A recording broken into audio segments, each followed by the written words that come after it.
Welcome to NFL Daily, where no one's hit us in the head with a Yeti can today, or whatever the hell that was. I'm Gregg Rosenthal. The omens are better. We're in Radio Row. I'm joined by Nick Shook and Jourdan Rodrigue. It's the preview show. Woohoo! We're here. We're here. We've been here. We've been out and about in the San Francisco streets and nights. Little bit of a dive bar that we all went to right afterwards. Yeah, that good was rec nice. by Will Gavin. Yeah. Little like a place that somehow knew of Adam Rank and like fed him free food. I was like, Adam Rank gets over in San Francisco every. I don't know why I'm leading the show with this, but I was impressed. It's a big show. Liam Cohen is on the show. It is our preview show, but we're going to structure it a little differently. We had the chance to talk to one of the finalists for the NFL Coach of the Year. We're taping this Thursday afternoon. It'll go up probably a little before honors happen, so you'll probably know the result by the time you hear this, but one of the best coaches in the league. So we're going to put that center stage, and then we're going to get to our preview and a couple interviews, including Garett Bolles of the Denver Broncos. A very honest Garett Bolles. Who's brought the heat. Has not gotten over the Patriots victory and doesn't believe it was deserved. Oh. Appreciate that. And then we also going to have Chris Mad Dog Russo on the show and help us preview Seahawks Patriots. I'm already ready to get to the game. Forget it. Let's go. It's time. Let's get to the interview. So we're going to hear Jourdan and I talking to Liam Cohen. And then after that, we'll take a break and we'll come back with our big preview. But this was a really fun conversation with Liam Cohen after his first year as Jaguars head coach. Welcoming in Liam Cohen, the Jacksonville Jaguars head coach, and most importantly, friend of the show. And by that, I mean friend of Jourdan Rodrigue. I mean, I'm stoked. I think we're all stoked. It feels like what a joyride you guys went on ever since you got that job, Liam, and then started building with James and Tony and the organization. And I guess looking back at it, the first weeks, the first months, what were a couple of pivotal moments for you that you look back at now and think, I can't believe I was there at one point compared to where we are now? First of all, thank you guys so much for having me on.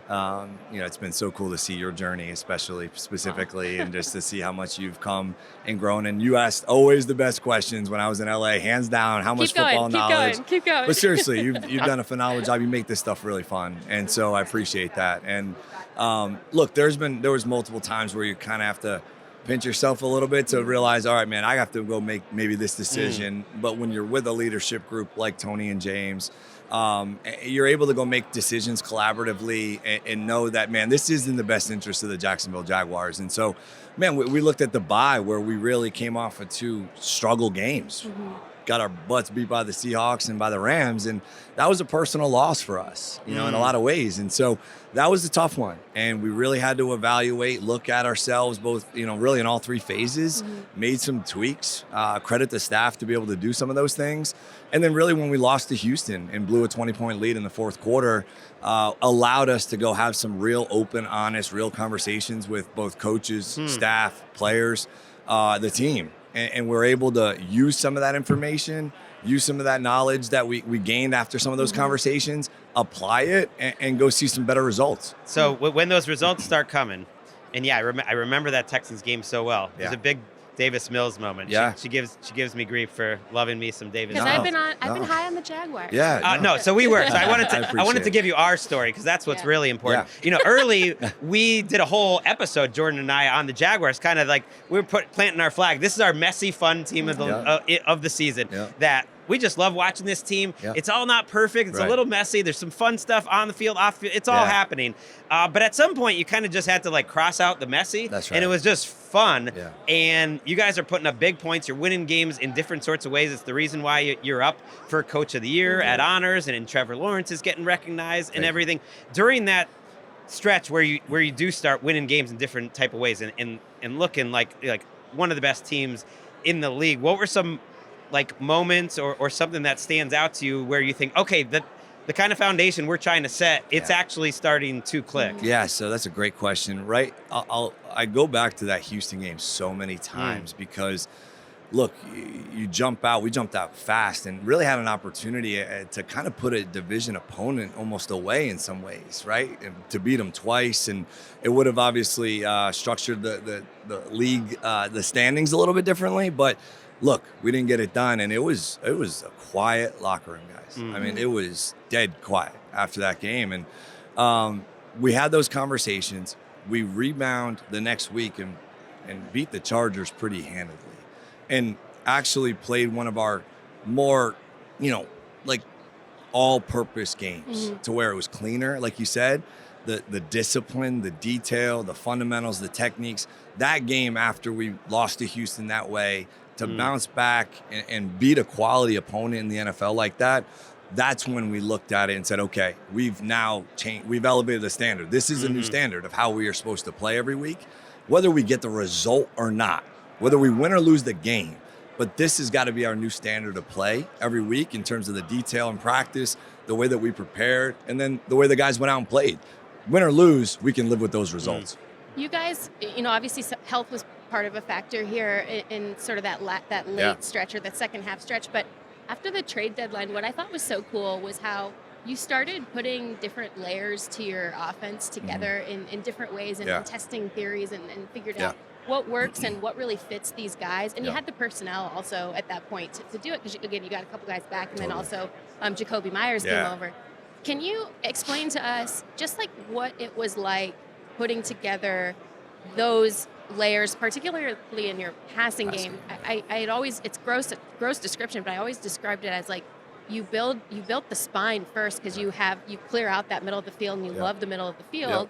And then you build all the ribs around it, all the different concepts. And like, it really felt like that by the end of the year. I completely agree with you. Specifically is early on in the season, we were kind of off of a Tampa formula. Like, you're calling it based on some of the success you had, right? You're running the football. You're trying to control the clock with a good defense, screens, high percentage throws, trying to get the ball in your playmakers' hands, right? Well, we ended up being crappy at screens. All right, and we weren't stretching the field vertically. We weren't making the defense defend every blade of grass. And so at the bye, that's when we had some of those layered conversations about, man, we need to go back to the foundation of our day one install. Like day one install pass game. What does Trevor and these guys do best? Day two install pass game. What do these guys do best? Because the meat and potatoes of your offense is really in the first three installs of training camp, OTAs, whatever it is. And then you're just picking and choosing. We really went back to that foundation, those three installs, and said, what does our quarterback do best? What are our receivers in each player? What routes do they do best? And where do they have the most success? And that's where you saw Jacoby really come alive in the middle of the field. We were finally able to stretch the field vertically with BT to allow him to do what he did best. And then Parker Washington has a huge ascension and really did what he did all through training camp, which was make contested plays, run after catch, work some of the option choice routes. So it all did come to life, but it was a learning experience that, man, not what you did last year is always going to be. You have to truly figure out what's best for these players. Well, it was fun for us because we were on the charts with you guys. Like we were charting all of because at first you had certain guys running those in breakers that I know you love. And then you switched it when Jacoby came over, and then you let guys maximize, like as Leslie always just saying, I know James says it too, is like the superpowers. That's like right. Finding guys superpowers, but you did it while continuing to win. Right. Yeah. Which is, I know because you've been through a lot in this league. Like you know how hard it is to do and to keep winning while you're doing it. We're getting the turnovers, obviously defensively was so helpful. You go from being last in the NFL and earning turnovers and ball disruption to second, right? Campy, those guys did a phenomenal job of getting us more ops offensively. And when you got more at bats, it definitely helps your ability to be more creative, right? When you know you're going to get extra possessions, you got more at bats. Well, man, let's try to tweak with that one, right? Let's just run the same concepts a little bit differently, dress them up.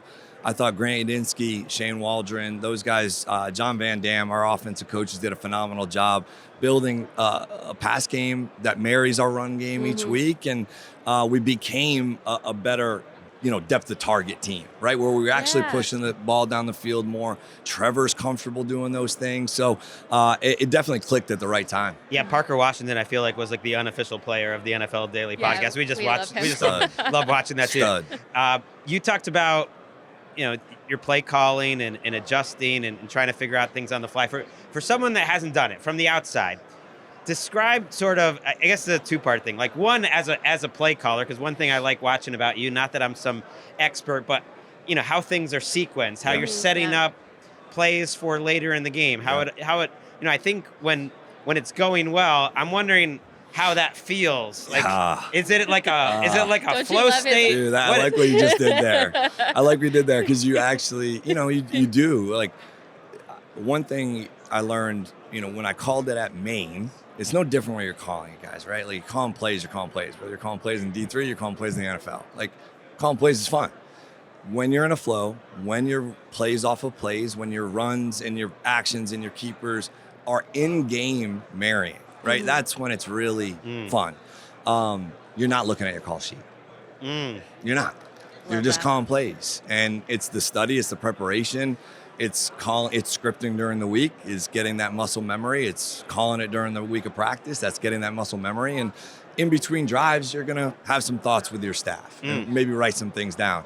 But when you're really in a flow, you're not looking at your call sheet too much. That's amazing. Also, by the way, Liam Cohen spent some time at UMass, so Western Mass representation right here. There's not a lot of us out there, but that's my part of the world. Let's go. I wanted to kind of ask a follow-up of that though. What are the things that opposing defensive coaches do during the game? Yeah. Obviously, without needing to give away too much, that get in the way of that flow state, that gum that up, that make it the hardest on you. Yeah, I think especially with how dynamic some of these third down defenses are with the blitz packages, the coverage packages of where people are now willing to send coverage from, right? Like, obviously, Polamalu at one point in the Steelers was right. He was spinning back from like way down the line of scrimmage. Well, that's becoming so much more the norm. And whereas on first and second down, you're getting these shell defenses a lot, right? We're seeing so much shell defense, a little bit more single high because the run game this year, I think, in the NFL is really jumping up. Well, those third down known passing downs is really where it gets challenging. If you're a 2nd and 8, which we call a G-bot, right? Get back on track. 2nd and 8 plus. G-bot. Yeah, if a defense is playing that like first and second down, I like it. I love it. I want to throw it. I want to be able to run it still, mix it up.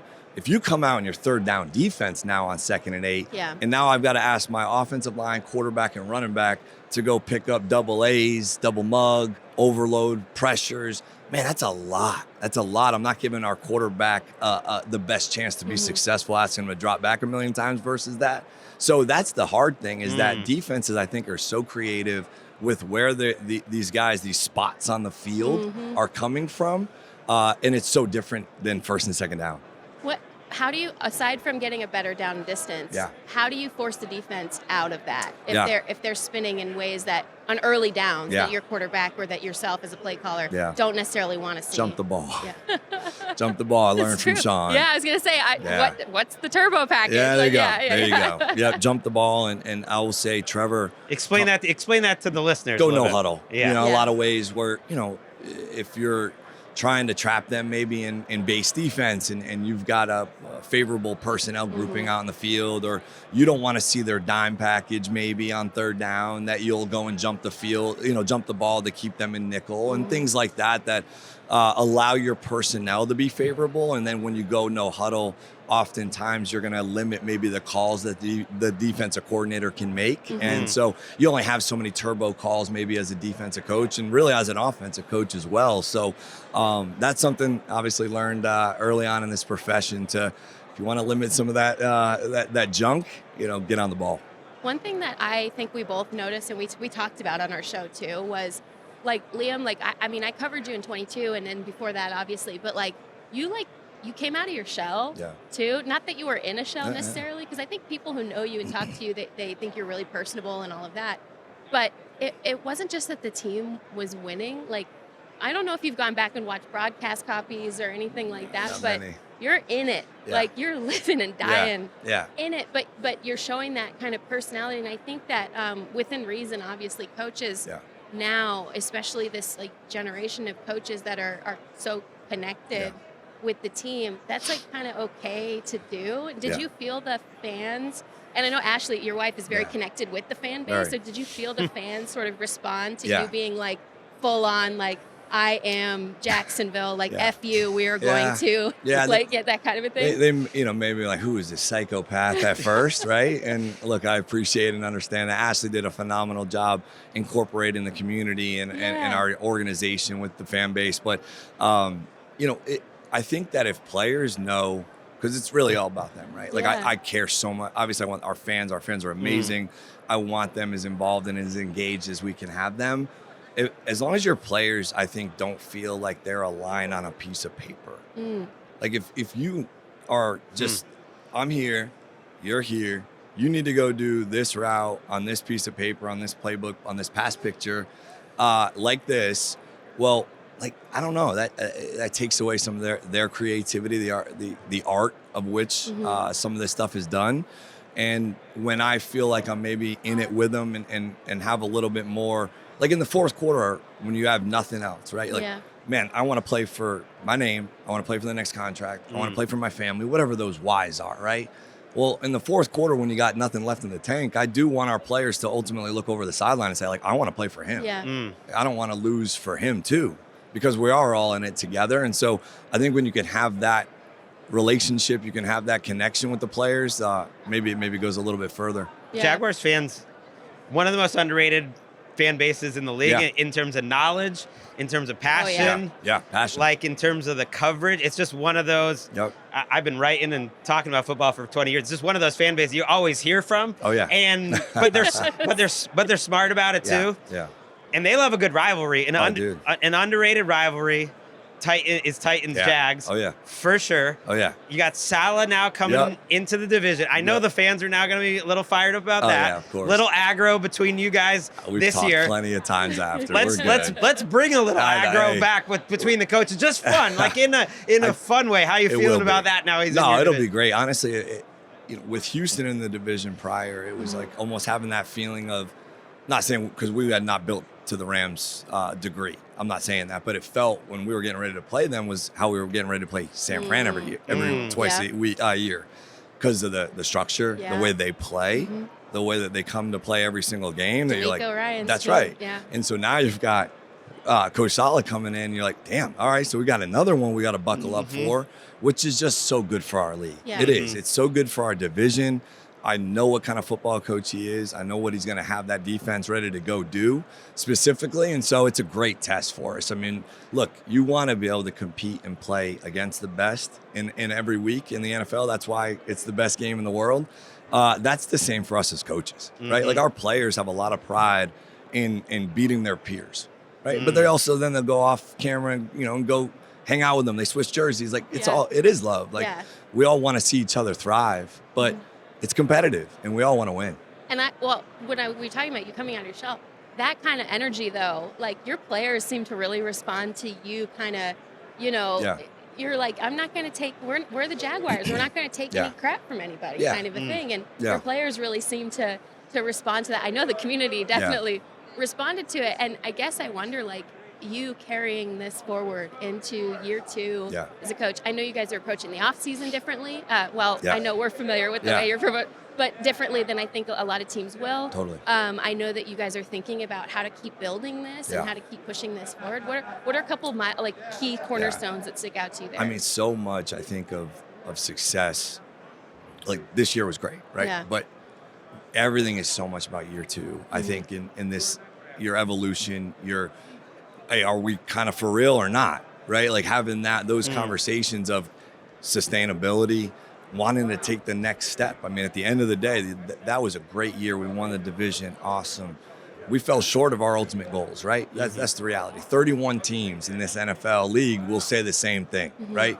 But that's the beauty of it, is we have an opportunity to keep getting better. We built off some great energy. Guys played their tails off for us as a staff, in which we really appreciate, but we can get better. We need to get better. And it's those details that you mentioned earlier. It's that sloppiness, and I thought we did a great job in the second half of the season cleaning that football up. Well, now we got both our coordinators, all 3 of our coordinators coming back. So nice little feather in your cap that Grant Udinski didn't go. Huge. I mean, I would love to know a little more about the recruiting, the self-recruiting of saying like, hey, please, because I know you guys have built a lot of camaraderie over the last year. Yeah, it was hard. I mean, you hire a couple of young first-time coaches to give opportunity to that you really believe in and trust, and then to see them get some early exposure into the head coaching lens is you're like, it's something that you feel so proud. There's pride, there's excitement, there's frustration, there's anxiety, but really proud and glad that those guys ended up being able to come back. And Heath Farwell, our special teams coordinator, is one of the best in the NFL, hands down. And to have that continuity and now be able to go into a real off season, right? This is Trevor Lawrence's one of his first off seasons without dealing with an injury. Yeah. So what does that look like? Like, we need to get better this spring and have every opportunity to do so. And so that's the goal is, man, how do we build off of it? What the results are, I can't tell you. But this process in which we go about it, the offseason, OTAs, phase one, being where our feet are, and winning each phase, I think we can continue to get better. I'll get some tips from you, too, because I'm going to have to do some self-recruiting when they start coming after Jourdan for her own show and offering her that. And I'm like, I'm just riding on Gregg's coattails the entire way. That's my strategy. Stay in the system a couple more years. Yeah, when you got something that works, don't fix it. But before we let you go, we're wrapping up here. But I'm currently buying up all the Travis Hunter stock that if anyone is selling, because I felt how your front office felt. I'm sure how you felt too before the draft. Right. That there's only so many players, not just the both sides of the ball thing, more of that the game seems so slow to him. That's right. We had a guy on this show yesterday, Justin Jefferson, where I know they're very different in many ways, but in the ways that they just move differently. There's only a few types of guys that move differently. He made me feel something that I think he made your front office feel too, and I still believe in all of that. So I guess I haven't seen him on the field, in the practice field every day. Like, what did you see out of him and how he was moving, especially on defense, but either way? You hit the nail on the head is like, when you just say, without a lot of coaching, you just say, like, go play. And just go watch. I mean, it's different for sure. It is. Like, the way he moves, the way he anticipates, the way that he feels coverage, the way on offense, the way he just kind of feels zones and he's a football player, guys. He is. And it was so unfortunate to get hurt like that on a bye week practice that he had just come off of having a 100-yard game. And man, that made us obviously have to pivot in some ways. And it was super frustrating, but he is the type of human being, the type of dude that will get better from this. A minor setback for a major comeback. He will come back from this. He will be great. One step at a time, one day at a time, and what that looks like moving forward. I mean, shoot, I can't tell you. We were evolving as we went, right? Time at practice on offense, defense, we were pretty fluid with it. And so it'll give us a great opportunity to evaluate it again this spring, and do expect him to return to form, though. Well, I think that's it for Liam Cohen, because I got to give you guys time to just talk off camera. Before we started, there's a lot of good stuff going on here, and I can see our producer, Eric Roberts, not saying get this stuff on the show, because I know that everything is not for air. More like, let's get the show going so we can have more time with Liam Cohen. But you're very generous with you. And we'll have to talk about UMass off the show, too. I don't really need to be there for that. The zoo, baby. My Let's sister go. went to UMaine, though. She did. She did grad school there. We go. And that's where I first coordinator job. Black Bears. Yeah. Orono, Maine. It was my first time calling plays up there. So that's awesome. Thank you guys so much for having me on. Good luck with the Coach of the Year and everything. And good luck for the 2026 season. Thanks, you, Liam Cohen. Appreciate it.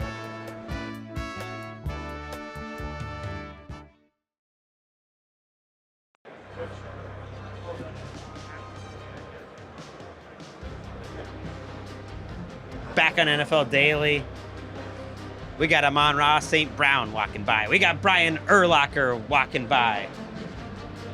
We got Bo Jackson walking by. All the luminaries. Who has made you the most excited that you've seen? I saw Matt Castle today. I mean, come on, do better.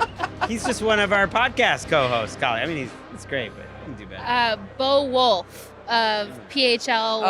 Oh, Greg is disappointed. I'm making up for. No, it's cool. It's like such a scene here. It's a great environment. Like, what I like is you see people who you haven't seen in a while. You catch up with friends. You do that like drive-by catch-up kind of thing where you're like, great to see you. I'm running late. I'm grabbing Gregg's coffee and then rushing to the set. Stop. And then I kind of hate that because you see people that you haven't seen in 5 years. Like I just saw Ed Lewis will be delighted to know that he's mentioned on the show. He'll never find out. Who we used to work with in the newsroom, but I haven't seen him in like 7 years. But we're running to a hit for another show, and I'm like, oh, I gotta go like immediately, and then it seems like you're big timing them. Like it's just like no, we're all in a it's hurry. stressful. Yeah. I mean, I don't like that feeling where I'm like, yes, gotta go. Yeah, I'm sorry. Hi, hello. I'm in a hurry. I'm running late. But I did see somebody that I haven't seen since college. Ooh. Okay. Who is a producer for ESPN. Let's go. Awesome. All right. So speaking of in a hurry, I just wasted 3 minutes blabbing when we're putting a clock on our Super Bowl preview. Here's what we're gonna do. We're gonna put 13 minutes on the clock to talk about the Patriots when they have the ball. Patriots offense versus Seahawks defense. Okay. We're gonna put limitations on us like Kyle Shanahan put limitations on Mac Jones. The bumpers.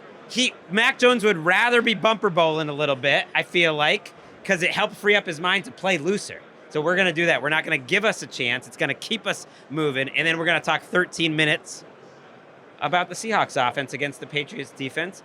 And then we're going to throw to a couple great interviews with Garett Bolles and Chris Mad Dog Russo talking about the game and get out of here. So let's start with let's start with the Seahawks offense. Start the clock.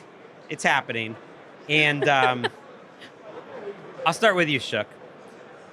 Like the number one thing you're looking for from the Seahawks offense to know that they're going to be in good hands and put their team in position to win this game. I mean, it's going to sound Yeah, wow. That let's was great, go. by the way. That scared the shit Fantastic. out of me. Makes me feel like I'm back at practice. It's going to sound cliche, but it's going to start on the ground game because that's been the basis of their offense, especially late this season. Now, of course, Sam threw for a ton of yards in the NFC Championship game, but prior to that, the story was Kenneth Walker. The story was their backfield. We know they lost Zach Charbonnet, but it was their ability to control the game on the ground. Because if they can do that against this Patriots defense, then they can work out of their run action. Mike Vrabel talked about it at length yesterday, how good Clint Kubiak is of building out of the run action. If they can do that, they can dominate possession, they can put points on the board, and they can really flip the game in their favor. Yeah, well, Sam Darnold is like the fourth best play action passer and explosive pass rate off of play action in the NFL and has been all season, even when the offense dipped or got less explosive. He stayed pretty consistent there, and it does predicate off of how well they can run the ball. And what I really like about this matchup isn't just the good on good of it or the front on front of it.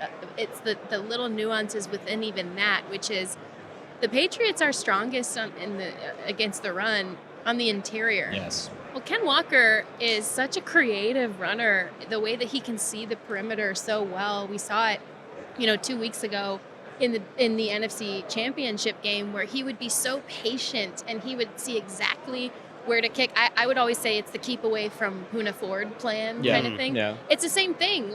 Keep away from Milton Williams plan. That kind of a situation where Ken Walker can really see it so well, and they are just as comfortable running variations of wide and middle zone as they are, if he sees something right up the middle, then he can take a couple guys down with him. I think they're going to miss Charbonnet like a little more, especially in this game. They didn't really run it that well against the Rams. They're one of the worst teams in the NFL statistically in third and long. Yeah. Like they are a team that needs to stay on schedule.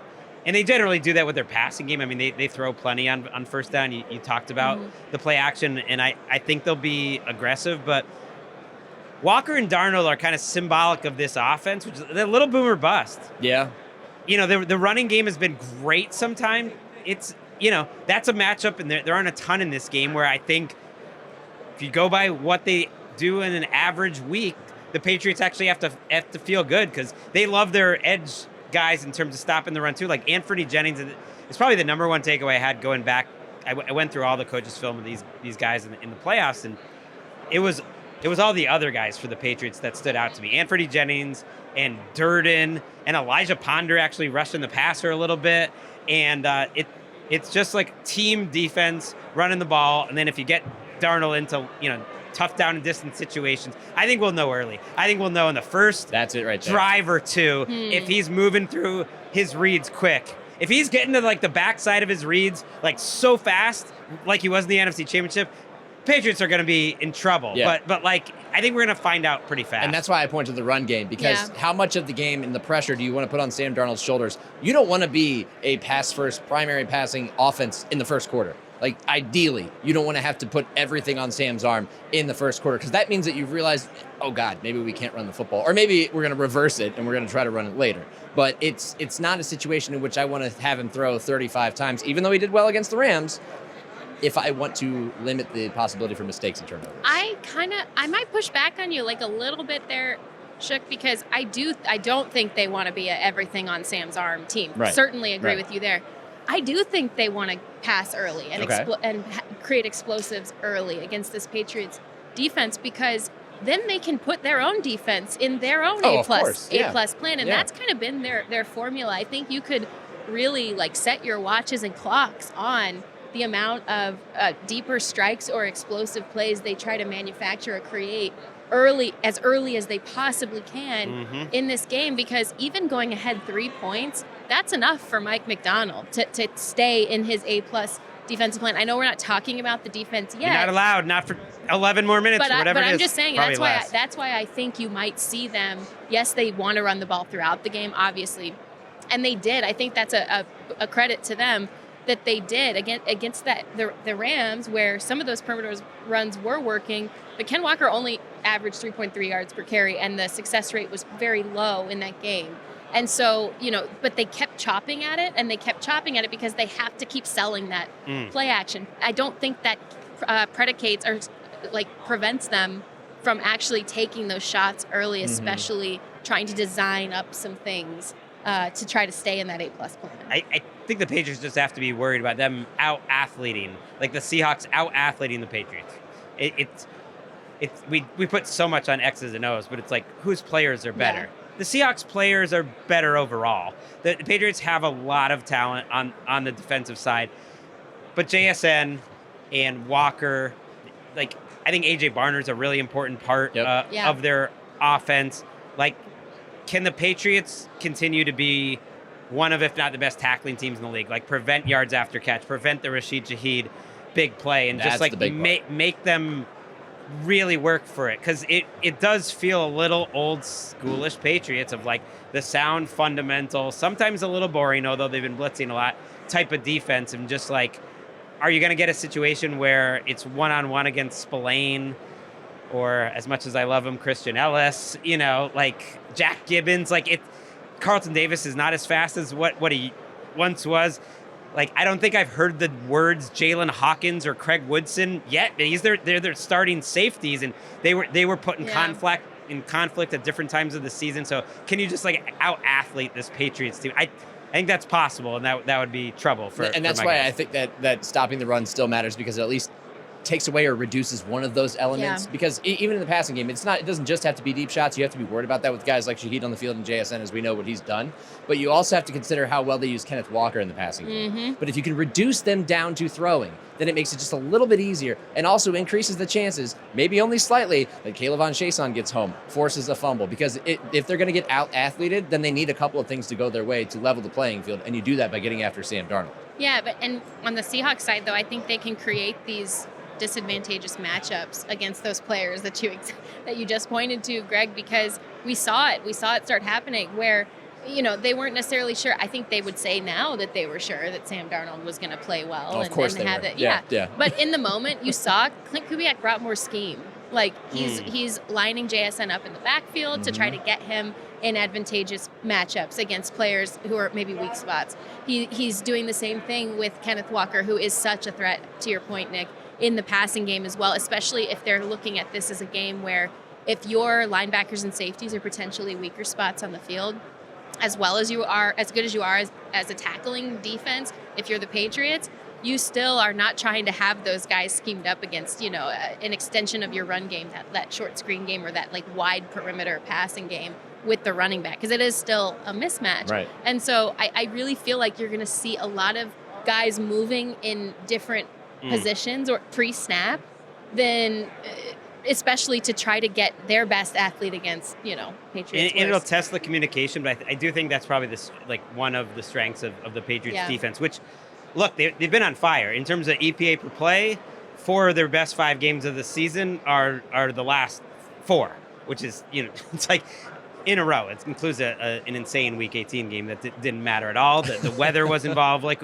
we've been through all this, but they are playing their best, which is why, like, I haven't thought this was as big a mismatch as people think. Like, in weighted DVOA, which is weighting the end of the season more than the beginning, these are the best 2 teams in the NFL. Yeah. And there's a decent gap between the 2, but they actually have the Patriots second. I think Ken Walker in pass pro could be an issue.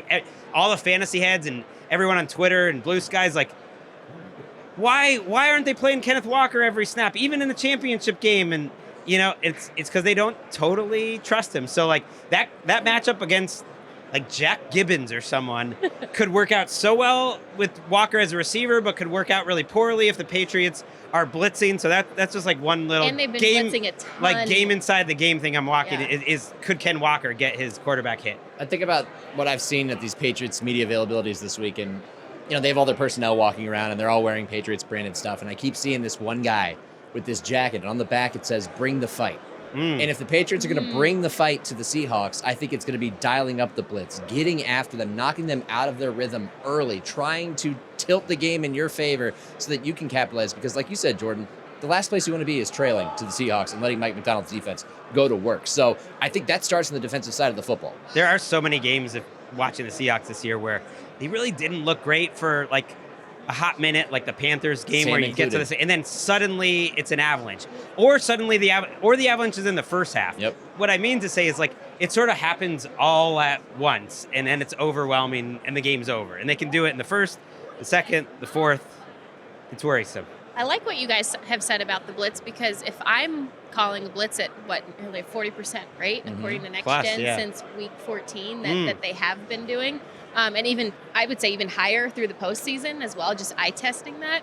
Do it whenever you have a poor pass pro guy on the field. Do it whenever you're afraid that even if Ken Walker ends up being the hot on that play. I'd take that. I take it every time. Because then you just make a one-on-one tackle in open space, and they're a great tackling team. Yes, exactly. And I just think that this is Mike Vrabel and him just like, he's just plotting, and he's just got the, you know what I mean? Like, you just feel like, and you kind of heard it, like Mike McDonald was talking earlier this week, I read in some of the quotes, which is like, yeah, it's a lot of time. It's a lot of time to think about stuff. And that's exactly what I just, there's something in the works. I just know it. I feel it in my bones with Vrabel. Some little wrinkle, whether it's situationally or whether it is his defense against this offense that is full of, monsters when they're at their best, maybe minus like the right side of the line or the interior right side of the line, and like really trying to flip their own math against them. And that's exactly one way to do it. Ollie Connolly pointed out on Monday so I don't want to just keep repeating it, but they're gonna have a big X on Anthony Bradford, the right guard's back, and Jake Sundell, the center. So I did a little Patriots radio, like the team radio today. That felt like a coming home. And one of the hosts there was like, I'm putting all my money on, Milton Williams, Super Bowl MVP, plus 1,600 or whatever it is. And I was like, that's not bad. Aaron Donald couldn't even win Super Bowl MVP. I mean, Malcolm Smith could do it, so you never know.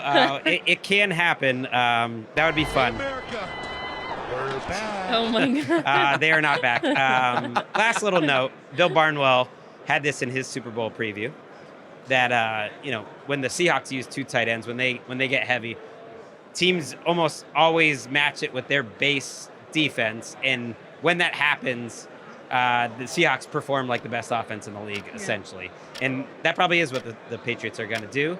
But when teams like keep all their defensive backs on the field, the Seahawks have struggled a little bit there. So what will the Patriots do there? We'll see. That was a huge talking point, like by Greg Olsen, too, through the course of the season, because teams were staying in base so rigidly against the Seahawks 12 personnel. Staying heavy, yeah. And so that's what's interesting to me is like where are there wrinkles to be found, right?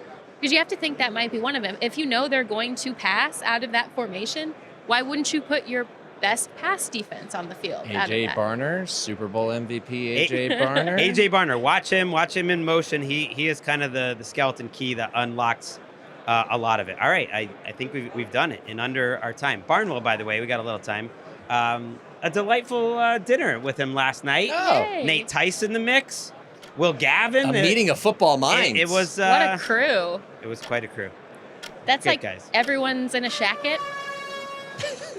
I was in an oatmeal sweater. Ooh. You know, Ooh, that's spicy. what I was wearing Good for yesterday. you, Greg. Patriots. Look, I'll have you start, Jourdan. What do you think is the most important thing for this Patriots offense to survive Seattle, especially early in the game? I'm really thinking about the first half and before all the adjustments start coming in. Pass pro. Yeah. I mean, we're looking at an offensive line that I think we had measured expectations over. Certainly, you were quite measured in your expectations, but your prediction has sort of come true. They've really struggled, and keeping. It's not just about because I don't have any doubt that Drake Maye could come back from getting hit or adversity or whatever, and the shoulder is something to think about in this case. I know they say that it's fine and all of that, but when you are getting hit like that, you just have to think about it. But it's not so much like him battling back from pressure, right? It's more so like the rhythm of the offense and the timing of the offense. And one of its biggest weapons is how they use the timing, how they get to the ball quickly, when they mix up tempo and not, when they do the quick strike passes, when they don't, when they choose to run, when they don't. All of its rhythm and sequencing. And Josh McDaniels, we talked to a bunch of guys this week about this, that he's one of the best there is at sequencing these types of things together. If you're getting to him to mess up that timing and those play sequencing enough, you are in trouble right out of the gate. One thing I liked, and it goes off what you said earlier, McDonald was saying that's a long time to be these 2 weeks. I like that the Patriots kind of talked about, Vrabel said how McDaniels convinced them, don't install the game plan last week. Like that's sort of a first couple times to the Super Bowl mistake. Keep a lot in your pocket to show the players so that there's some fresh stuff at, the Wednesday, Thursday, Friday practice late. Like, add some things late in the mix. So he's like, okay, that's good. I'll keep it in my pocket. So maybe it's that kind of wily experience that'll help. I like that a lot. Not to go back to the running game again, but I think about the Patriots offense and how much they've struggled in the playoffs. And then I just came across a very useful note from our NFL research team, which is that since 2000, only 5 teams have won the Super Bowl with a running back averaging fewer than 85 playoff rushing yards per game. 3 of those teams were the Patriots with Tom Brady. So, all due respect for Drake Maye, but if he's dealing with any sort of shoulder thing. So, what is it? The Antoine Smith year has to be one. I would guess a Sony Michel. Does it show? Okay. I have years. Another. Give me the years. 2001, 2014, 2016. Yeah, and one of them was the LeGarrette Blount year too. Yeah. Their running game is stunk in the playoffs, just not as much as the passing game. So all of it's kind of stunk. Hasn't gone. Yeah. I mean, their EPA per play, it's really crazy. Went from first. They were the best offense in the league. Now that's not adjusting for opponent, but they were the best offense in the league in the regular season. If you take their playoff number, they would be 30th. Rushing, it's 25th, 26th. They've just stayed mediocre. A lot of that is because Travion Henderson snaps have been incredibly negative for them. Not just negative plays, but his pass pro has been a little iffy. He has 57 yards in 24 snaps. They just took him off the field, essentially. I don't think that's going to be the case. I think it was a little bit of a weather situation that what was happening when it really started snowing against Houston and then against Denver was they did not trust him anymore, and he wasn't productive.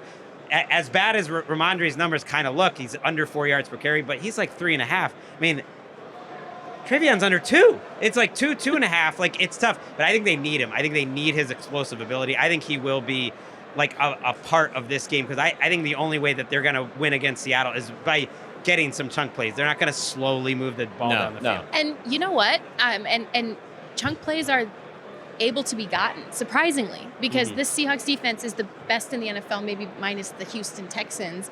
But the Texans are obviously not playing right now. This Seahawks defense is so has seemed so infallible and stout all season, but explosive plays in the playoffs have been possible, especially 2 weeks ago against this team. And you really need to like have those field flipping, especially if they get a lead on Seattle early. You really need to have those field flipping explosives that Travion Henderson, maybe he's like really not consistent in getting you doubles right now, but he still can hit the home run. And especially to take some of the teeth out of that pass rush. Hell, Drake Maye might be the one getting you a scramble explosive early on in the game to try to like set a tone for this offense. I mean, it's been the best thing he's done. His two best rushing on games early downs. His two best rushing games of the year, just yardage wise, are in the playoffs. Yeah.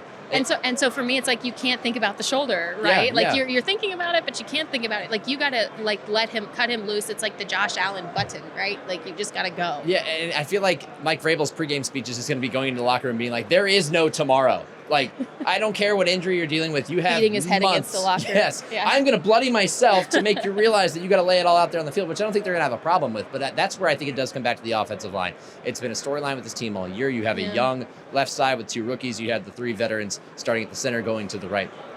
Obviously, we've focused a lot on Will Campbell and his struggles against premier edge rushers. He is going to be targeted in this game by the Seahawks defense. But what's going to make it so much harder for this Patriots offense is the way that the Seahawks play their defense. Robert Mays did a great video on this like a week or 2 ago that I checked out last week, in which he explained why the Seahawks defense is on the cutting edge, because they can stay in nickel so much, because they have this not unique but close to unique personnel grouping that allows them to be stout against the run despite being in sub-package the entire time. So then you must find the wrinkle.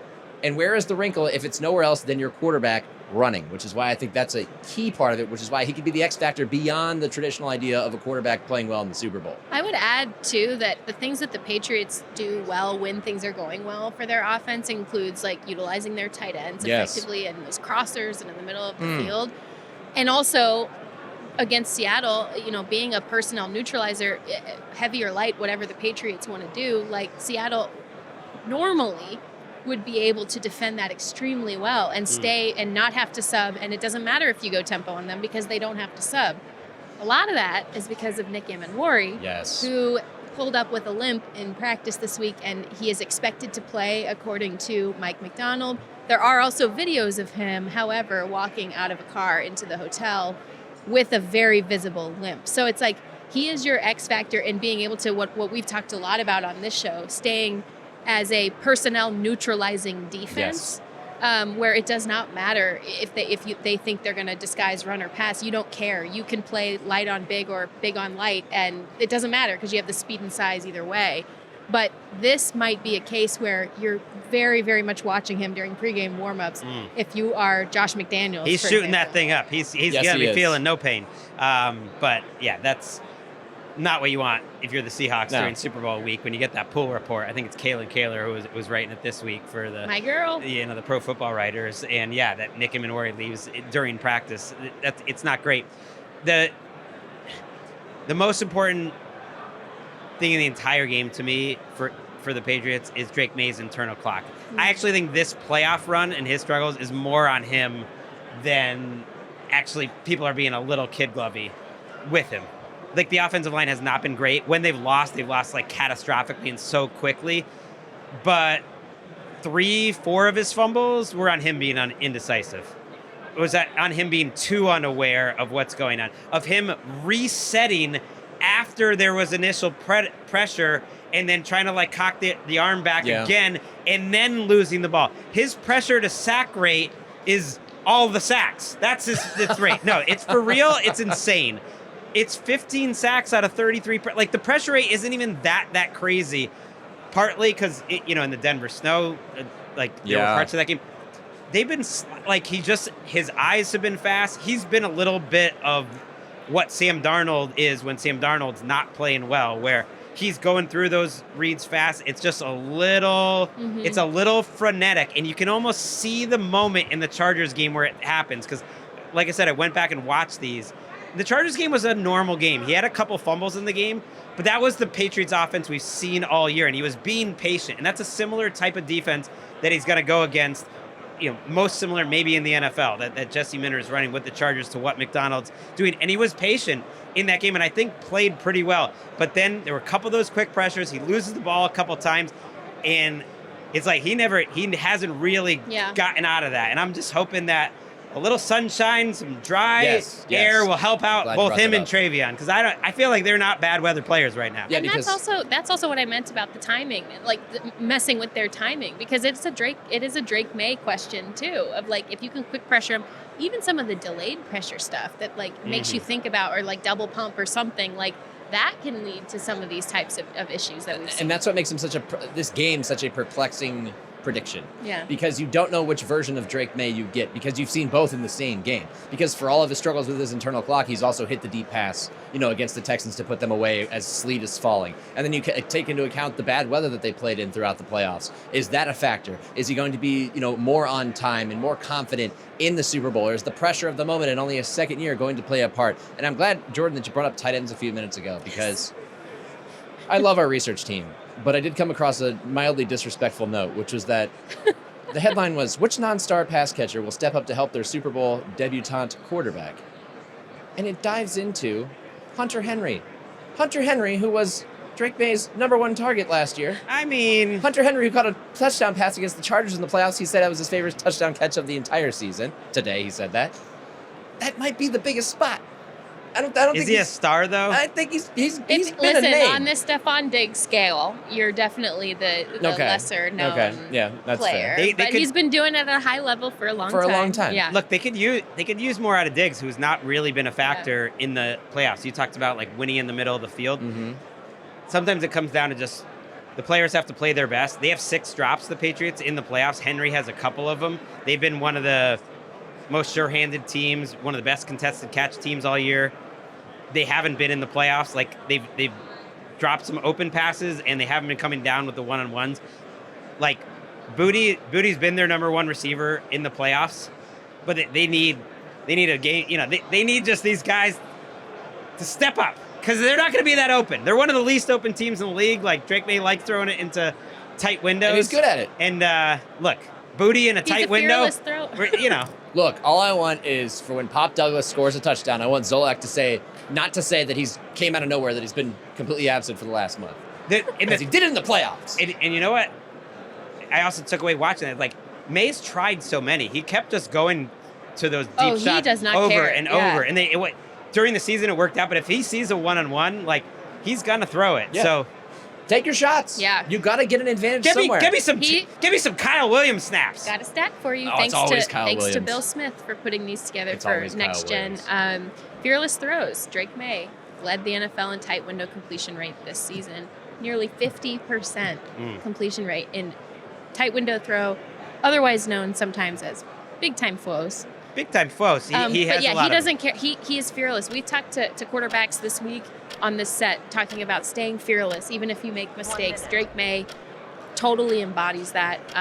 I do want to just say I think we got an even match on special teams, because I love how both of these coaches Sneak it in there. use their special teams units as a function of the offense. Yeah. Seattle's one of the numbers would say that Seattle's one of the best special teams units in the league, like Yes. top 2 or 3. The Patriots are not, like as a situationally- coverage But unit. situationally, Okay. though, the Patriots special teams unit and like just the coaching thoroughly across, like I do Yes. think that this is The punter kind of stinks. The kickers, so far, rookie. The coverage unit, they're fine. They're fine. You know what? Despite my saying that he was going to cost them, a playoff game or something in the playoffs, I think Borgalis is doing better than we think. He's been fine. He's Yeah. been fine. Hasn't been tested. We did it. We got it in under the time. I already did my picks because we wanted to get it out with Cynthia early. Of course, I'm taking the Patriots to win. It would be silly not to. Do you guys You have think it's a high final scoring pick? or low scoring? I said with Cynthia, and I know we're counting down here, but we will let them pick the game. We're done with the offense and the defense. And actually, I think this is the perfect part of the show to make it time for Charge It Into the Weekend, presented by Apple Card for all your game day purchases. Yes, they get the meat of the show when you guys make a pick. I said with Cynthia, to answer your question, and she completely agreed with me, I felt better about it going over the number in terms of the over-under than I did about either team, covering the point spread or winning. I do think it's going to be a higher scoring game than expected. It happens a lot in the Super Bowl where the game is it just feels longer for some reason in the Super Bowl. I think we're going to have points. I don't trust the Patriots to keep a big lead, and I think if the Patriots fall down, like they're just going to keep swinging, I think we get points. That's interesting because I'm actually taking the opposite tack, both in pick and in situation. I really can see this being kind of a rock fight in some places, and I could see this being a relatively low-scoring game. I am picking the Seahawks to win by 3 points, 17-14. Wow. I know that is outlandish to hear, but every so often, and we've seen a couple of them, every so often that really surprising, ugly, fun game happens, and this is ripe for it to me. With two coaches at the peak of their powers, two defenses that are playing as well as they have been, and is better than almost anybody in the league, if not everybody, and two offenses that are going to try a bunch of different types of things over the course of a game to find these little creases, these little advantages. So you're saying we're going to get like a first half that's just a big feel-out half? Can't wait. I mean, that's the exact final score of Super Bowl 42, the first Super Bowl I attended, where the Giants defeated the Patriots with a helmet catch game. With everyone remembers as like a great game, but there was like no points until the fourth quarter where they each got a touchdown. It's back when we appreciated defensive games. That would be a disappointing real ball scoreline. Yeah, ball knowers. We appreciate real ball. I am actually kind of along for the ride with Jourdan here. I do think that it's going to be a lower scoring game for many of the reasons that she just listed, and all of the time that we just spent breaking all of this down, because it's just really hard to find the edge for the Patriots in this matchup unless they create a couple of turnovers to bring it closer. I have the Seahawks winning 24-13, and it becomes 24-13 because the Seahawks have a fourth quarter takeaway that becomes points. That is the dagger. Nice. I appreciate you had the guts Creativity to have like almost a blowout. And because No, I think that's how how Jourdan feels it's going to happen, but she's too nice and doesn't want to hurt my feelings, you know. And it wouldn't. I respect you speaking your truth. Turnovers. Yeah, two teams that have been a little sloppy with the ball, and yet they made it all the way here. That's Charging Into the Weekend, presented by Apple Card. Apply for Apple Card in the Wallet app today and start earning daily cash back on all your game day purchases, from tickets to tailgate munchies to merch, subject to credit approval. Let's take a break. When we come back, you're going to hear our interviews with Garett Bolles, All-Pro Protector of the Year finalist, left tackle of the Denver Broncos. He was great on the Broncos about playing offensive line, and then also a little bit on the Patriots we talked about too. He has not let go of that loss whatsoever. We'll also talk to Chris Mad Dog Russo, and then we'll say goodbye on the very end. First, a little break.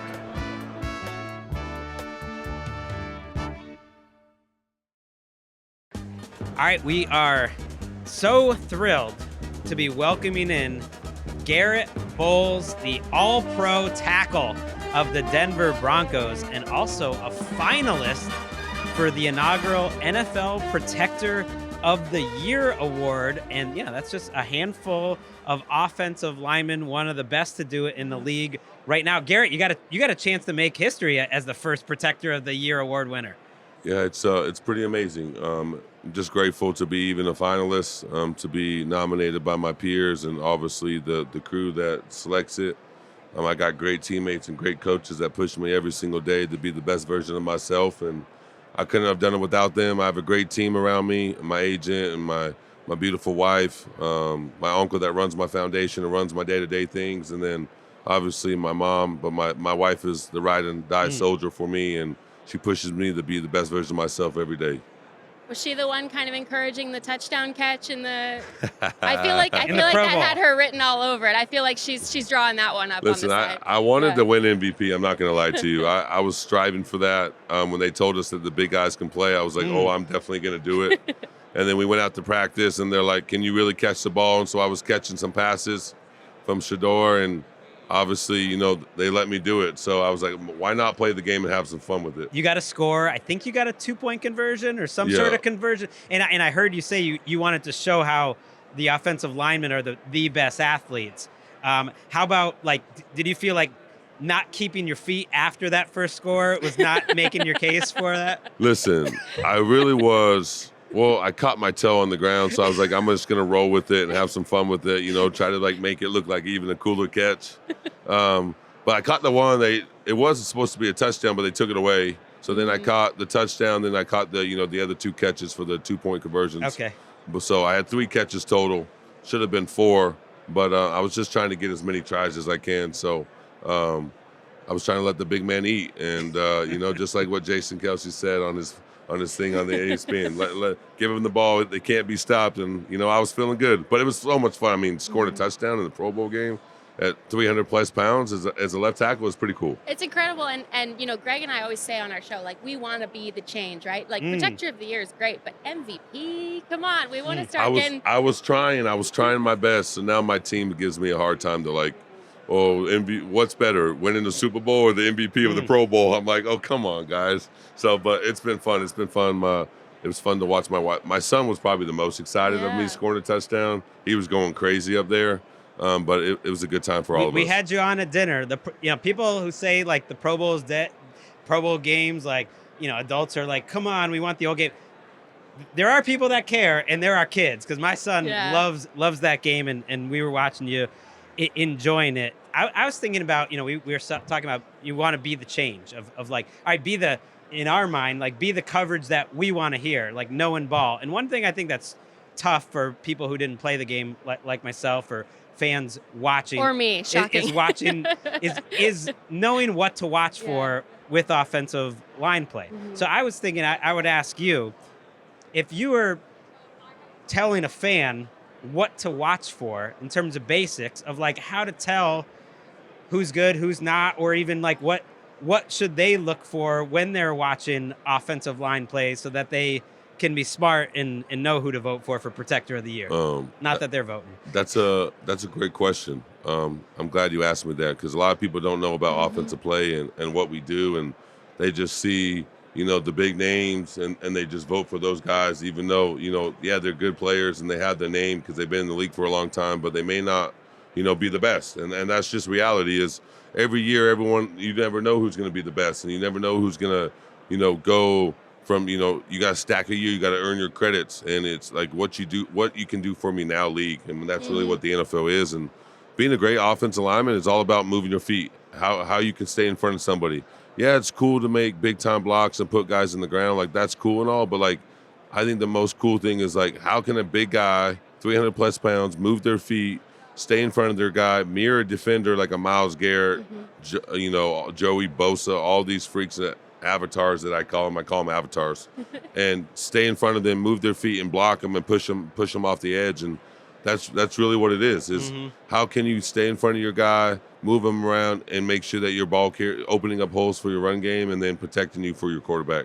I just think watching them, that's the start. Don't watch the ball, watch them. If you watch them play to play, you start learning, and then watch the feet. I love that. The most valuable lesson I ever learned was when I was shadowing scouts at the Senior Bowl, and they were watching O-line drills, and everyone's face is pointed down toward the ground. And I'm like, okay, well, what are you guys watching? And they said ankles.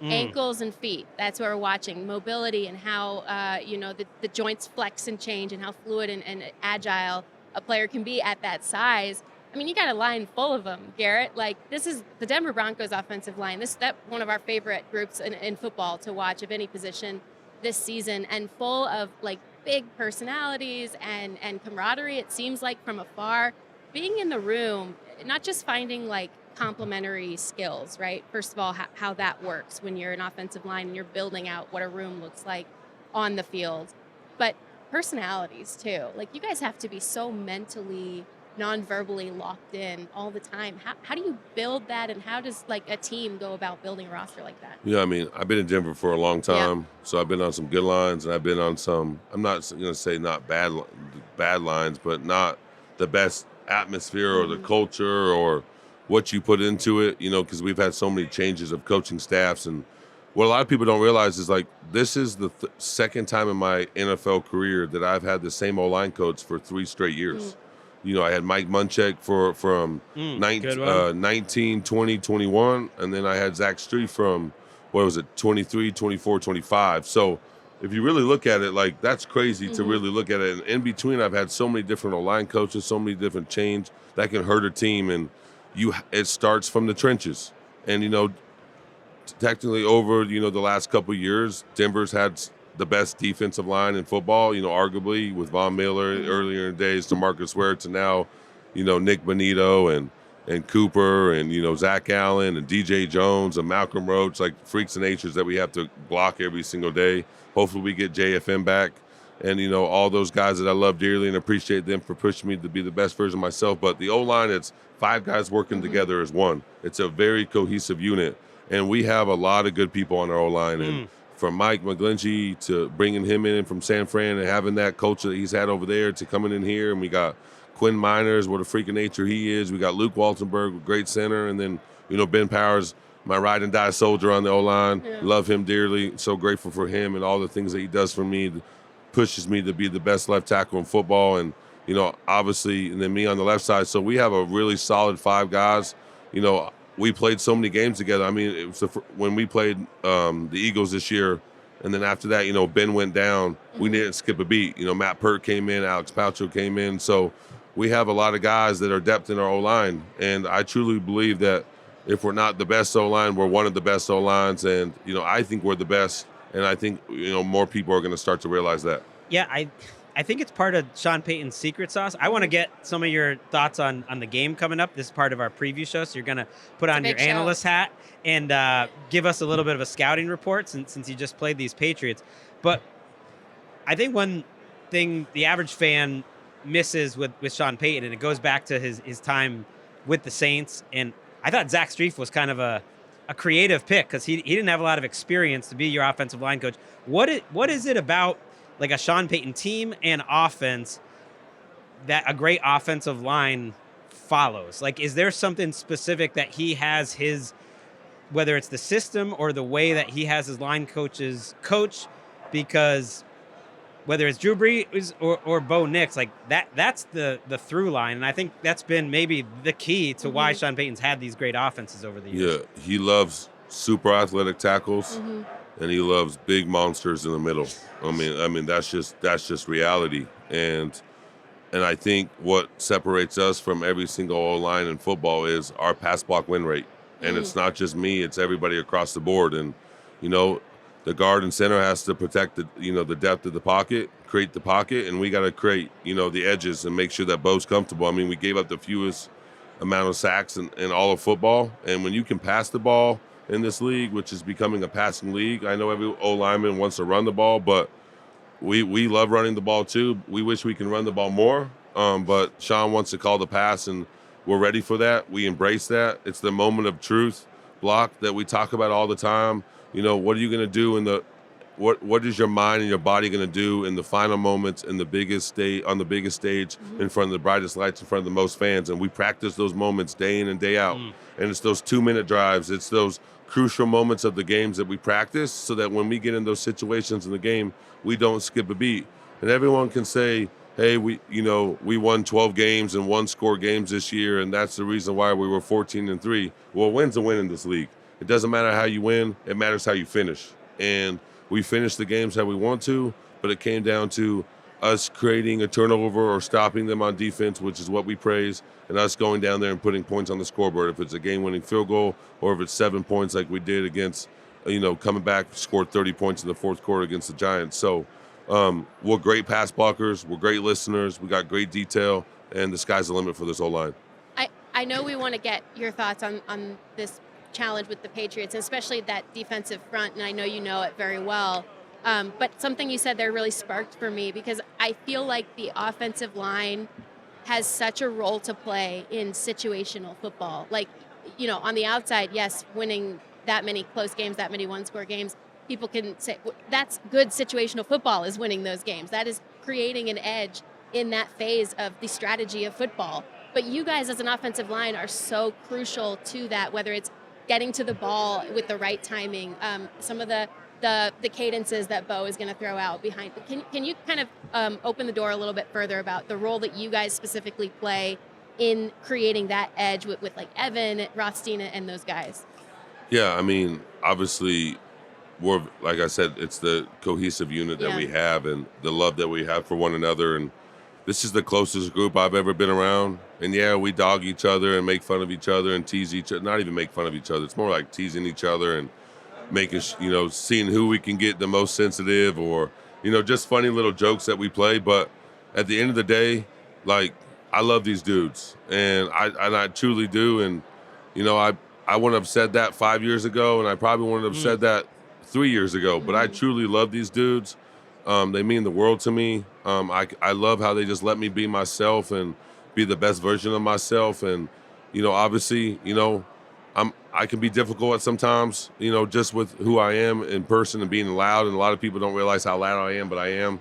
And you got the pipes for sure. No, we like it. We encourage it on podcasting. You could get into broadcasting here. Nice cadence. That's what I did in school. I went to radio and communication, radio broadcasting in school at Utah. So something I love to do. So who knows? Maybe I have a future in it. But friend of the show. The boys are great, and we have a great O-line coach that pushes us to be the best version of ourselves. Spending time with each other, going to O-line dinners. We have a spot where we always go, Los Dos, which is a Mexican joint, right across, right around the corner from our facility, where we go every Thursday. We all eat the same meal. We all, some people get Diet Cokes. We all have our same signature drink. We love each other, and it's all about that camaraderie, spending time together in the off season, checking in with each other, making sure we're good. This is the first O-line group that I've had where we have multiple dads. Because most O-line groups are young, and I've been the only dad in the room for so long. So Mike is having 2 kids, Ben's having 2 kids, Luke has his first, Forsyth's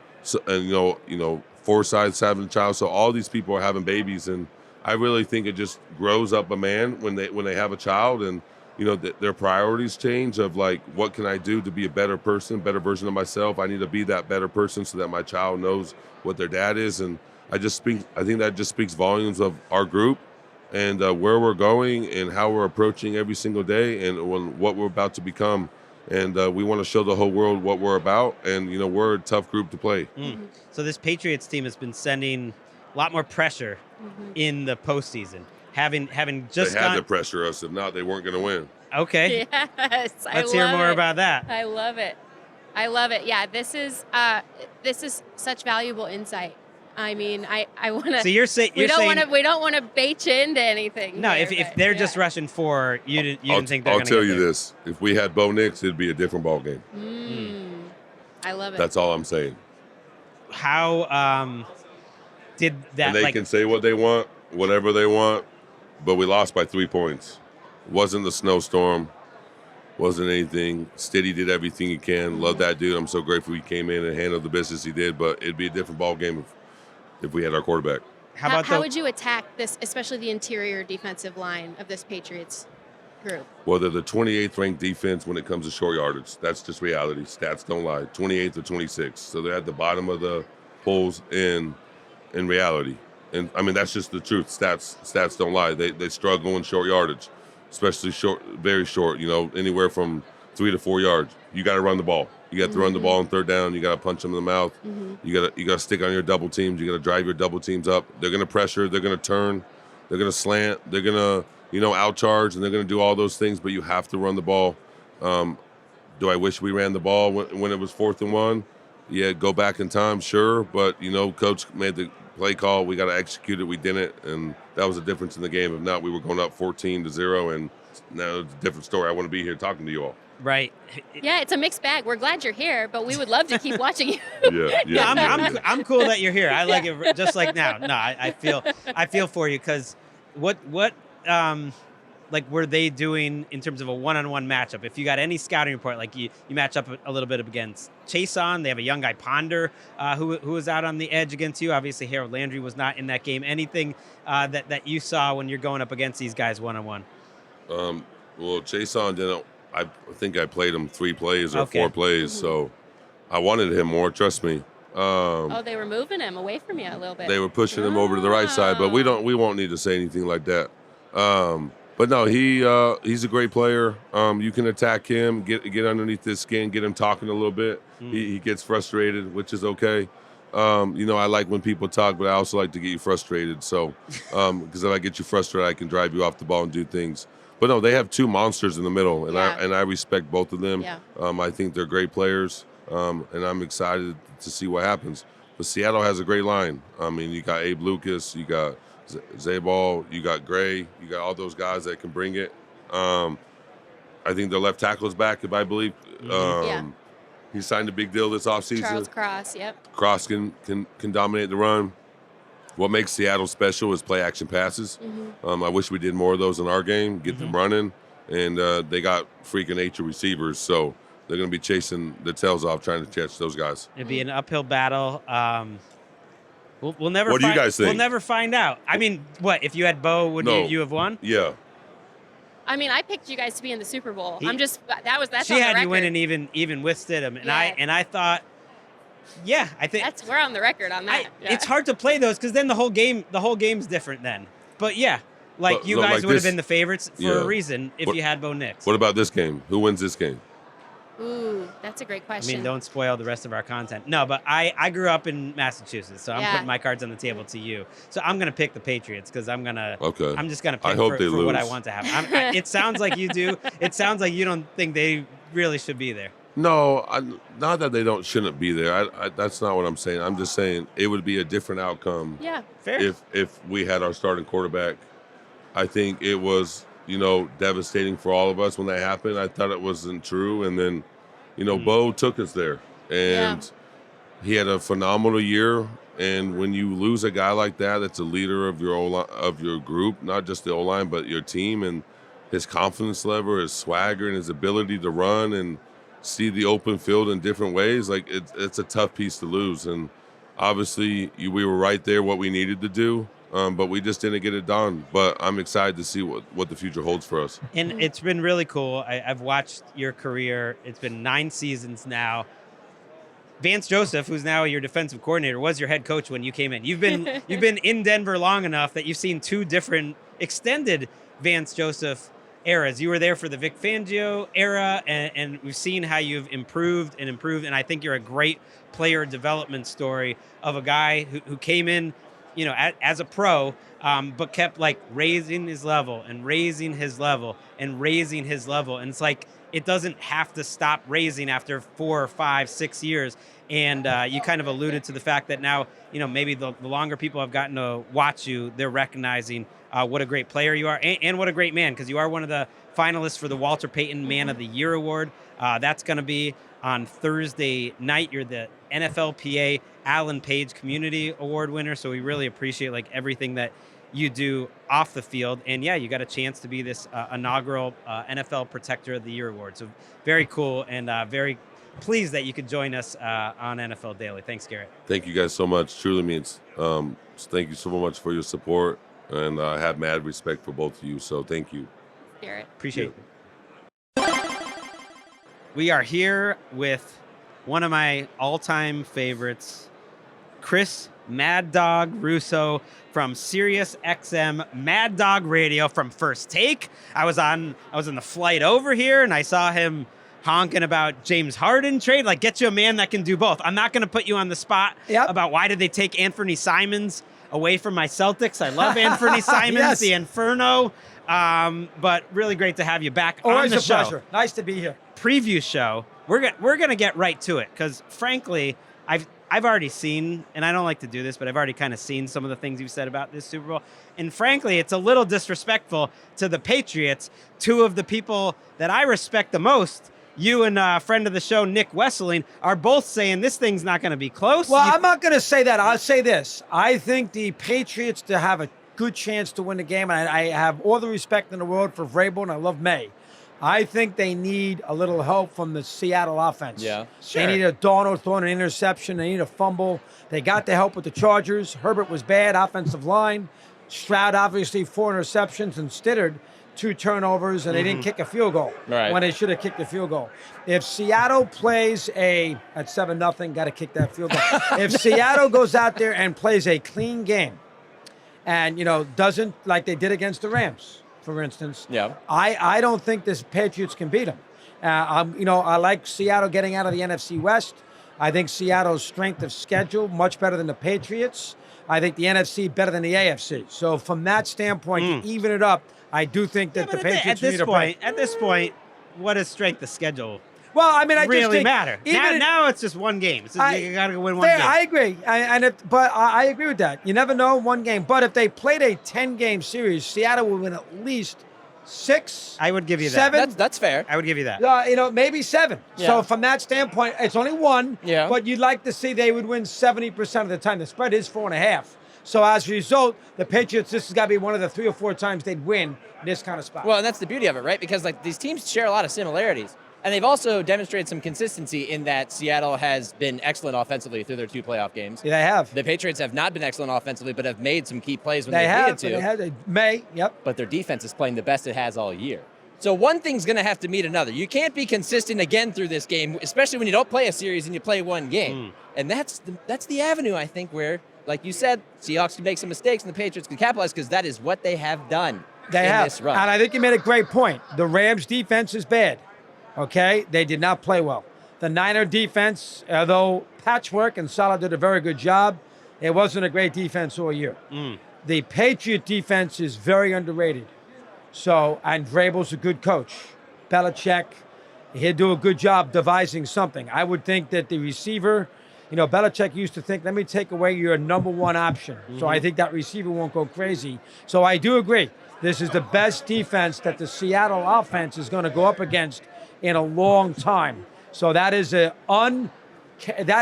unheralded advantage that the Patriots are going up against good defenses. Houston, good defense. Denver, good defense. Chargers, good defense. Seattle really hasn't gone up against a lot of good defenses. That could be something to watch on Sunday And an afternoon. unfamiliar one to them, too, after playing 2 division opponents That's fair. in the Yes. playoffs. Yep. So you live in the New York area. I believe you're in Connecticut. Connecticut. So you've watched Sam Darnold up close and personal for a long time. And I know you know this, but weeks 10 to 18 this year after a great start, he was okay. I wouldn't say you saw the Jets Sam Darnold, but he wasn't necessarily seeing the field as clearly in the second half of the season.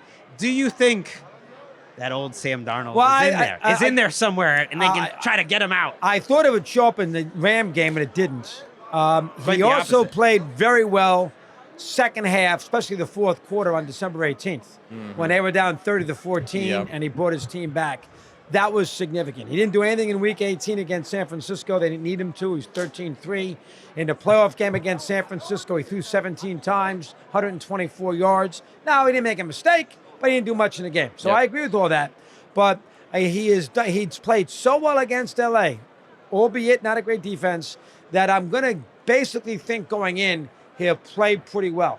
So, but I still think he can anybody can turn the ball over. Strip sack, fumble, whatever, interception, deflected pass. I think the Patriots are going to need a player or 2 like that to win the game. Now, I'll tell you something else. Don't let this Shaheed kid make a big play. He ran the punt back against the Rams. He ran the kickoff back against San Francisco. First play last week against the Rams. He had that 51-yard catch down the right sideline. Don't let him make a big play because he's one of those guys. He touches the ball 5 times. He makes 2 big plays. I mean, that makes a big difference in the game. And so keep an eye on that. That leads you into the question of what matters more, familiarity or lack thereof, or experience. And you look at this Patriots defense, and it's a blend of young guys and veterans. But who gets taken advantage of in plays like that? Who gets caught, on a double move and Shaheed ends up going deep and makes a big play? Good question. But at the same time, does the familiarity lend itself to walking Sam Darnold into a situation in which he's not familiar with the Patriots defense? He sees some things that he hasn't seen before. Maybe he hasn't been able to prepare for because he has not gotten the on-field reps against them. Right. Maybe that's the evening factor right I think there. you hit it right on the head. I think that you made an excellent point. I think that Patriot defense. That's 2 for Shook. Excellent points. Well, Good that's point. a I good got one, too. nothing. Mark Well, 'em give me down. a chance. Let's get a chalkboard. I'll throw you one in a sec. But I do think that Patriot defense is the best defense that Seattle has played in a while. And I think that is something to keep an eye on. And again, the Patriots have played great defenses here for 4 or 5 weeks. Houston was a great defense. The Broncos, Patriots scored 3 points. It's a very good defense. So that is something that I think is something that maybe if you're a Patriot fan, you hope that Darnold now deep end of the pool, wow, they're better than I think. They're not the Rams. And that something could happen to help the Patriots get that extra possession or 2. We've only got you for a few minutes more, so there's only one person in the world I want to ask this question about, because like me, you love football. but you also love a little professional tennis. Yes. And to bring it back around to that, as I always want to do and never am able to. You do sometimes. Where Alcaraz is in his career, Carlos Alcaraz, right now. Oh, here we go. Do you think he's a comparison as almost like a tennis Mahomes? Because to me, Mahomes helped usher in this era of NFL football. He sort of pushed the sport forward of what a quarterback could do at the highest level. And to me, that's kind of where Alcaraz is right now. And like Mahomes, I think is going to have a chance to go down as the all-time greatest. Or near the top of it. I think he will. I definitely think he will. The thing about Alcaraz that you're not sure of is the motivation level. He's already won all 4 majors. He's won 7. He's 22 years of age. Federer was motivated. Djokovic is still motivated. Nadal loved to play. Loved it. I don't know Alcaraz well enough where, he gets a little bored. So, that can happen. I think Sinner will always have Alcaraz to push him, so that will help Sinner. Alcaraz, who's going to push him? So, I think that would be the one thing I'd ask about Alcaraz, but he's already got 7. He's 22 years of age. He's equally excellent on all the surfaces. He's beaten Djokovic at Wimbledon. He now has won 3 hard courts titles, and we all know he's great on the French at the clay. And the thing about Alcaraz that you like the best, he's fearless. He plays better when his back's to the wall. Match points last year against Sinner, down 2 sets. Down, obviously, a 4-2 in the 5th set to Zverev the other day. He responds very well in those situations. So if he stays motivated and is into it, he's 22, he's got 15 more years of playing. He can win, he can win 30 majors. Maybe Drake, maybe Maye is a comparison, because I feel like Maye, I think the best players in big moments, and I know he hasn't had a great playoffs, don't play any differently in the big moments. And Alcaraz, to me, is a very Can't be afraid to lose. Loose player. And, Yeah. and if anything, I feel like Drake Maye sometimes a little too loose. He is not afraid when the pass rush is around him. He's almost unaware sometimes, but he's going to go for the... If they lose, I think he's going to go down swinging, and he's going to go down maybe making big mistakes, but he's going to be doing it playing loose, not playing tight. He's not a lot of scar tissue right now for Maye. He doesn't have a lot. He doesn't have a bad loss. He doesn't have a game-defining interception, which helps him. Until he has that, you don't know how he's going to respond. I could see Maye playing very well in this game. I definitely can. I also like that comparison, though, because scar tissue, Alcaraz doesn't have a lot either. And No, what's really. the beautiful thing about complacency, the sneaky, beautiful thing? All you got to do is get caught slipping one time, get beat one time, and that fire comes right back. Alcaraz does not have. He lost to obviously Djokovic at the Olympics. He lost to him that one year in Cincinnati. It was 120 degrees. He's lost a couple, but for the most part, he's excellent in finals. He's played very well against Sinner. He lost Wimbledon to him, but he's played very well. And Maye hasn't. Last year you throw it out. It was a rookie. They were bad. And this year it's been a cakewalk. Easy schedule, hasn't had a whole hell of a lot to do. So, and he might go into this game a little carefree, which is what you want him to do. You don't want him to be tight. Our producers are going to kill us for all this tennis talk in the middle of the Super Bowl preview. Last question for you. Longevity. You got the juice, dog. Like, how do you keep the juice? You talk about like trying to be the greatest of all time. You've been on air. You've been talking for the last 6 hours. You've been talking for the last 30 years. What is the key? 40. What is the key? I didn't want to age you. What is the key you gotta love it. to keeping that juice? You love it. If you love it, that's the most important. You can't fake it. If you love sports, and I was just a kid, I was an only child, didn't have any, so and sports was sort of my brother. And my father was not a huge sports fan. Loved the Yankees, but he wasn't a huge sports fan. And my mother's English, so she wasn't a sports fan. But I grew up in a sports-loved area in Long Island. Mm-hmm. I grew up in a period where the Knicks won a championship. The Rangers were pretty good. The Mets won the '69 World Series. Name it with the Jets. So I had all that going on. It surrounded you. And it was just one of those things that, I always got a kick out of it. I gifted the gab, and I always had a kick out of it. So you're right. There's going to be a point where the fuel's going to run out, but right now, thank God, I don't know. The tank is still. There's still gas in the tank. Let's put it that way. Still some gas in the tank. More than just gas in the tank. Love having Mad Dog on the show, of course, from Sirius XM Radio, Mad Dog Radio, and First Take on ESPN. Thanks again. You guys are the best. Keep it up. Appreciate it. Thank you. All right, that was Mad Dog. Great job with him, Nick. Great job with Garett Bolles, Jourdan. We're getting out of here, and we're getting out of here with our heads intact, which your dream indicated was not going to happen. What a dark dream Jourdan had last night. It was horrible. I woke up in a cold sweat. It's one of those things, I mean, I know you guys are the same way where you panic, like before a flight, for example, and you just jolt awake thinking, I'm going to miss the flight. Well, got a really reasonable bedtime after the first night we were here. Kept jolting awake, first because I was worried I was going to be late to something. And then once I finally got back to sleep, I had this vivid, horrible dream that anytime either of us would repeat each other's answer or say something that we'd already said, even on another show previous that week, we would be injured.